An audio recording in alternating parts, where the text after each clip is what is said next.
그들이 길 갈 때에 예수께서 한 마을에 들어가시매 마르다라 이름하는 한 여자가 자기 집으로 영접하더라. 그에게 마리아라 하는 동생이 있어 주의 발치에 앉아 그의 말씀을 듣더니 마르다는 준비하는 일이 많아 마음이 분주한지라 예수께 나아가 이르되 주여, 내 동생이 나 혼자 일하게 두는 것을 생각하지 아니하시나이까? 그를 명하사 나를 도와주라 하소서. 마르다야, 마르다야, 네가 많은 일로 염려하고 근심하나 몇 가지만 하든지 혹은 한 가지만이라도 족하니라.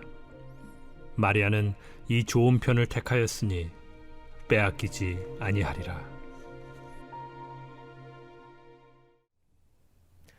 오늘 본문인 마리아와 마르다, 이에 대한 이야기는 신앙생활을 하신 지 오래되신 분들이라면 몇 번쯤은 설교로 아니면 성경을 읽는 중에 대했을 것입니다. 이 본문을 읽으면서 드는 의문점들이 몇 가지 있는데 그중 하나가 이 이야기에서의 마르다의 역할입니다. 오늘 이야기에 의하면 예수님을 자기 집으로 환영한 것도 마르다이고 예수님을 대접하는 중심 인물도 마르다입니다. 마르다는 손님을 맞는 사람으로서 당연히 해야 할 일들을 하고 있었습니다. 그런데도 오늘 말씀에 보면 마리아는 좋은 몫을 택하였다는 말을 듣지만 마르다에 대하여서는 그러한 말이 나와 있지 않습니다. 왜일까요? 이 성경 이야기를 읽으면 들게 되는 생각입니다. 이에 대한 대답은 40절에 나오는 한 단어에 압축되어 있습니다. 분주하였다라는 말입니다. 손님을 맞는 사람에게 분주하였다라는 말이 적용되는 것은 당연한 일이 아닐까 생각되어질 것입니다. 그리고 손님의 입장에서도 집주인이 자기를 대접하느라 분주한 것을 보면 기분이 좋아질 것입니다. 하지만 이 말 한마디에 많은 분들이 이 이야기를 읽고 들게 되는 질문에 대한 답변이 있고 이 말 한마디에 마리아는 좋은 몫을 택하였지만 마르다에게는 좋은 몫을 택하였다는 말이 없게 된 이유가 있는 것입니다. 우리말로는 분주하였다라고 번역되었지만 이 분주하다에 해당하는 그리스어 단어를 직역하면 주의가 딴 데로 돌려지다, 주의가 산만해지다, 걱정하다라는 뜻이 됩니다. 그래서 예수님께서 다음 절인 41절에서 마르다에게 너는 많은 일로 염려하며 들떠있다 라고 말씀하고 계신 것입니다. 마르다는 주인으로서 마땅히 해야 할 일을 하고 있었지만 그 일을 왜 하고 있는지, 왜 해야 하는지, 즉 일을 해야 하는 근본적이고 본질적인 목적을 상실한 채 손님을 대접하고 있었다는 뜻이 됩니다. 마르다의 이러한 마음의 상태에 대하여 예수님께서는 너는 나를 대접하고는 있지만 많은 걱정거리 때문에 나를 대접할 때 가져야 할 마음가짐을 상실한 채 표면적으로만 나를 대접하고 있다. 이렇게 말씀하고 계신 것입니다.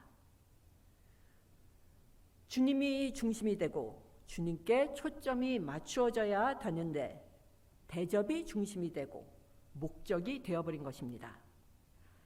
초점이 주님께 맞추어지지 않은 채 주님을 대접함으로 그 대접이 하나의 일이 되어버린 것입니다. 그리고 모인 사람들 중 주님을 대접하는 중심에 있는 것은 바로 마르다 자신이었습니다. 대접받는 주님이 아니라 대접하는 마르다가 중심에 있게 된 것입니다. 그래서 마르다는 주님께 마리아로 하여금 자기를 돕게 하라고 말합니다. 여기서 마르다가 한 말을 보면 나라는 단어가 많이 등장하는 것을 볼 수 있습니다. 나의 동생이 나 혼자 일하게 두는 것을 아무렇지 않게 생각하십니까? 가서 거들어 주라고 나의 동생에게 말씀해 주십시오. 나라는 말이 3번씩이나 들어가 있습니다. 마르다식으로 주님과 대면하는 사람들은 주님과 이야기할 때 나라는 단어가 많이 들어갑니다. 이들에게는 주님께 불평할 일들이 참으로 많습니다. 일은 많은데 다른 사람들이 내 식대로 따라주지 않는다. 내 생각이 옳은데 다른 사람들이 나를 도와주지 않는다. 이렇게 말합니다. 그렇기 때문에 이들에게는 주님께 요구할 일도 참으로 많습니다. 주님, 다른 사람들 마음을 움직여서 내가 원하는 대로 일이 진행되게 해주세요. 이처럼 마음이 불편하고 요구사항이 많으니 이 사람들에게는 걱정도 많습니다. 그러나 마르다뿐만이 아니라 많은 분들이 걱정거리를 안고 살아갑니다. 화창한 날씨에 비가 올 거라고 생각하며 우산을 들고 돌아다니는 사람들이 바로 이러한 사람들입니다. 그런가 하면은 눈이 올 거라고 생각하며 겨울 코트를 입은 채 따뜻한 여름날 아름다운 해변을 산책하는 사람들도 바로 이러한 유형의 사람들입니다.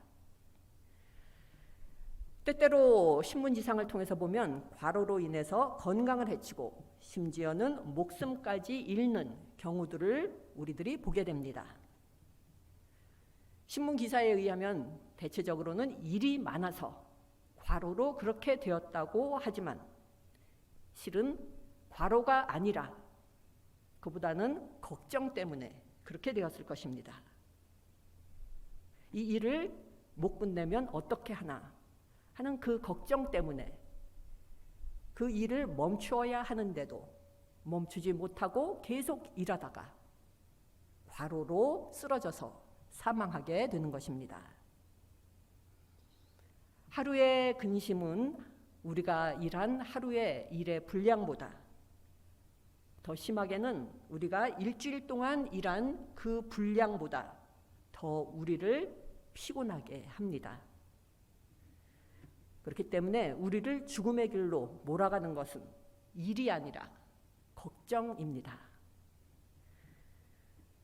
우리들은 사람들의 눈에 완벽하게 보여야 한다고 생각하기 때문에 다른 사람들의 시선이 걱정되어 무리를 하곤 합니다. 그것이 쌓이면 몸으로, 마음으로 여러 가지 부작용 증상들이 나타나게 됩니다. 그러나 완벽하려 하지 말고 그보다는 좋은 사람이 되려 한다면 걱정이 많이 줄어들게 됩니다. 좋은 사람이 될 수 있는 방법은 수없이 많기 때문에 그에 대하여 초점을 맞추고 그에 대하여 생각을 한다면 걱정거리들이 사라지기 때문입니다. 우리들에게 닥친 일 혹은 앞으로 닥칠 일을 걱정한다고 해서 우리들의 내일이 편해지는 것은 결코 아닙니다.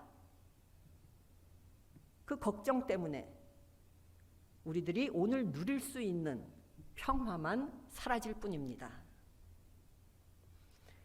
신앙인에게 있어서 걱정의 크기는 믿음의 크기와 반비례합니다. 하나님께서 우리의 삶에서 일어나는 일을 주관하실 수 있는 만큼 크신 분이고 강하신 분이라는 것을 믿지 않는다는 것을 뜻하기 때문입니다. 걱정은 그렇기 때문에 주님의 섭리에 대한 불신입니다. 우리는 어렸을 때부터 비판적이고 분석적인 사람이 똑똑한 사람 이렇게 배우며 자라났습니다. 그러나 믿음의 눈으로 보는 사람은 지혜로운 사람입니다. 다른 사람들이 못 보는 것을 믿음의 눈으로 볼 수 있기 때문입니다. 슬픔이 많은 사람들이 있습니다. 이 사람들은 뒤를 보며 살아가는 사람들입니다. 근심이 많은 사람들이 있습니다. 이 사람들은 주위를 보며 사는 사람들입니다. 그러나 믿음의 사람들은 위를 우러러보며 살아갑니다. 걱정의 크기와 믿음의 크기는 반비례합니다. 그렇기 때문에 주님을 믿는 신앙인들은 주님을 믿는 믿음이 우리를 지배하는지, 아니면 세상적 근심 걱정이 우리를 지배하고 있는지 항상 살펴봐야 할 것입니다.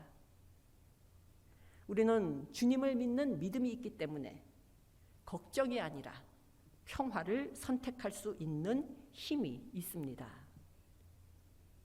그리고 그 힘은 어떠한 일에 부닥칠지라도 마리아처럼 주님의 발 아래에 앉아 주님의 말씀에 귀 기울일 때 생겨납니다.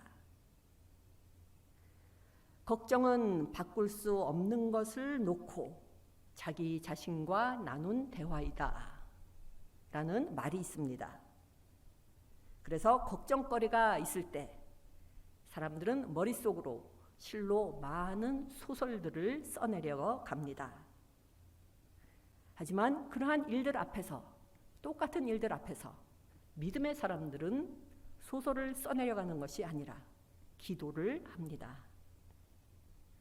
걱정이 바꿀 수 없는 것에 대해 자신과 나눈 대화라면 주님의 발 아래에 앉아 주님의 말씀에 귀 기울이며 드리는 기도는 주님께서 바꾸실 수 있는 것들에 대해 하나님과 나눈 대화입니다. 빌립보서에서는 아무것도 염려하지 말고 모든 일을 오직 기도와 간구로 하고 여러분이 바라는 것을 감사하는 마음으로 하나님께 아뢰십시오라고 말씀하고 있습니다. 요즘 세상은 잡음이 많은 세상입니다. 이럴 때일수록 필요한 것이 하나님께서 말씀하시는 것을 들을 수 있는 열린 귀입니다. 그러나 하나님의 음성을 듣고자 한다면 해야 할 일이 있습니다. 바로 세상적 소음의 볼륨을 줄여야 한다는 것입니다. 주님은 우리가 들을 준비가 될 때까지 침묵하십니다. 열왕기상 19장의 엘리야의 이야기에서처럼 하나님은 고요함 가운데 말씀하시는 분이기 때문입니다. 바쁜 일과 속에서 우리의 삶은 촘촘히 짜여진 듯합니다. 하지만 이러한 빈틈없이 꽉 찬 삶 속에서 그 와중에서도 우리는 이상하게도 무언가 텅 빈 듯한 느낌을 가질 때가 있습니다. 무엇인가로 채워져야 하는데 채워지지 않은 자리가 우리 마음속에 그대로 있는 듯한 느낌을 갖습니다. 그 빈자리를 채워줄 무엇인가가 분명히 있는데 그게 무엇인지 잊어버린 것 같은 생각이 들 때가 있습니다. 그렇기 때문에 허전합니다. 하지만 외롭다고 느껴지는 그 순간이, 허전하다고 느껴지는 바로 그 순간이, 이 세상에 홀로 남겨졌다고 생각되는 그 시간이 바로 하나님께서 나와 대화하시고자 주님의 음성을 나에게 들려주시고자 주님의 형용할 수 없는 존재를 체험케 하고자 하는 그 순간이라는 것을 기억하시고 그 시간이 주님과의 만남의 시간이 되어야 할 것입니다. 기도의 시작은 경청입니다. 바로 오늘 이야기에서 마리아가 보여준 마음의 자세입니다. 기도 생활을 오랜 생활 동안 하신 분들이 하시는 말씀입니다. 기도가 깊이 들어가면 갈수록 기도는 하나님과 기도하는 사람과의 대화가 된다고 합니다. 여기서 기도가 더 깊이 들어가면 기도하는 사람의 말은 점점 줄어들고 하나님께서 들려주시는 말씀이 기도의 많은 부분을 차지하게 된다고 합니다. 이 말은 결국 기도하는 사람에게는 경청과 순종만이 남게 된다는 뜻이 되겠습니다. 지금 어떤 삶을 살고 계시는지요? 여러 가지 걱정 때문에 마음을 빼앗기고 계시지는 않으신지요?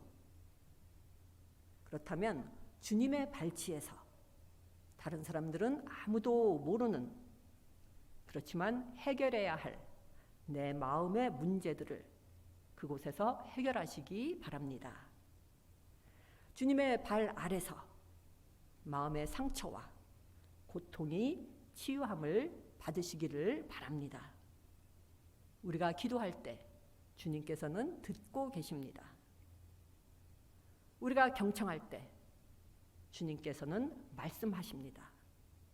우리가 믿을 때 주님께서는 역사하십니다. 오늘 말씀 중에 그러나 오직 하나만이 필요할 뿐이다 라는 말씀이 있습니다. 42절 첫 부분의 말씀을 그리스어에서 직역한 내용입니다. 그 하나를 얻었을 때 어느 누구도 그것을 빼앗지 못할 것이다. 이 구절에서 이렇게 말씀하고 있습니다. 마리아와 같이 주님의 발 앞에 앉아서 주님이 말씀하신 대로 나를 향하여 말씀하시는 아무도 빼앗지 못할 하나님의 음성을 들으시기를 바랍니다. 우리의 주님은 어떠한 분이신가요? 우리가 그럴 만한 자격과 가치가 없는데도 우리에게 여전히 복을 내려주시는 분이십니다. 우리가 들으려 하지 않는데도 여전히 말씀을 해주고자 하시는 분이십니다. 우리가 따르려 하지 않는데도 여전히 우리를 인도하고자 하시는 분이십니다. 우리의 불순종에도 우리를 용서해 주시는 분이십니다. 우리가 대답하지 않는데도 여전히 우리를 부르시는 분이십니다.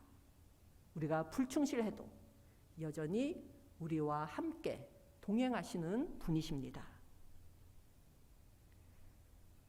우리가 믿는 하나님은 좋으신 하나님이기 때문입니다. 우리의 모습이 이렇게 불완전하고 결점이 많을지라도 여전히 우리를 그렇게 대하시는 주님께 우리는 감사밖에 드릴 것이 없음을 고백하게 됩니다. 이 고백 속에서 주님과 매일 만나고 주님과 동행하며 주님의 인도하심에 따라 삶을 살아가는 저희 모두가 되기를 바랍니다. 믿음 가운데 항상 사랑과 기쁨과 평화가 충만한 그러한 삶을 살아가시기를 바랍니다. 그래서 저희 모두의 삶이 하나님께 영광을 돌리는 그러한 삶이 되기를 바랍니다. 기도하시겠습니다. 좋으신 주님, 주님께 저희들 간구드립니다. 저희들도 마리아와 같이 주님의 말씀을 경청하며 주님께 순종하며 살아가게 하여 주시옵소서. 저희들의 영적인 귀가 항상 열려 주님의 목소리를 분별하게 하여 주시옵시고 저희의 마음 문이 열려 주님께서 저희에게 맡겨주신 모든 일들을 기쁨으로 감당하게 하여 주시옵소서. 저희들의 삶을 기도와 말씀으로 채워주시고 주님께 대한 감사와 사랑으로 저희의 삶을 채워주시옵소서. 이 모든 말씀 예수님 이름으로 기도드립니다. 아멘.